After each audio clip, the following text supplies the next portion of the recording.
নমস্কার বন্ধুরা, আপনাদের সবাইকে এসবি বিনামালি চ্যানেলে স্বাগত। আজ আমি রান্না করে দেখাবো কচু পাতা ভর্তা বা বাটা। তাহলে চলুন বন্ধুরা শুরু করি আজকের রেসিপি। প্রথমে আমি বাড়ির আশপাশ থেকে কয়েকটি মানকচু গাছ থেকে ডগের পাতা তুলে এনেছি। এবারে একটি পাত্রে জল নিয়ে কচু পাতাগুলো সেদ্ধ করতে দেব। আমি কচু পাতাটা বাদ দিয়ে টুকরো টুকরো করে নিচ্ছি। এবার ঢাকাটা খুলে দেখবো সেদ্ধ হয়েছে কিনা। কচু পাতাটা সেদ্ধ হয়ে গেছে। এবার জলটা ঝারিয়ে নিয়ে একটা মিক্সি বাটিতে পাতাগুলো দিয়ে দেব। আর 7-8টা গোটা রসুন নিয়েছি, আর নেব স্বাদ মতো লবণ। এবারে মিক্সিতে পিষিয়ে নেব। তারপর কড়াইতে তেল দেব। তেল গরম হলে কয়েকটি শুকনো লঙ্কা ভেজে নেব। শুকনো লঙ্কা ভাজা হয়ে গেছে, তুলে নেব। ওই তেলে আবার পেঁয়াজ দিয়ে দেবো একটা। পেঁয়াজগুলো লাল লাল করে ভাজা হলে তুলে নেব। এবারে ওই তেলে কালো জিরে দেব। এবারে বেটে রাখা কচু পাতাটা দিয়ে দেব।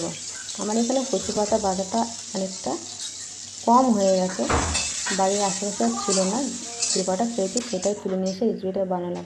এবারে হলুদ গুঁড়ো, জিরে গুঁড়ো দিয়ে আবারও ভালো করে ভাজা ভাজা করতে হবে।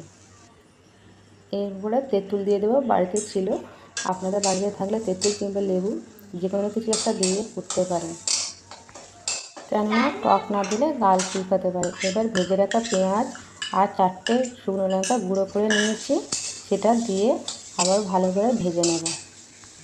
আমি এখানে 4টে লঙ্কা দিয়ে দিলাম, কেননা কাঁচা লঙ্কা ব্যবহার করিনি। এবারে 1 চামচ ঘি দিয়ে দেব।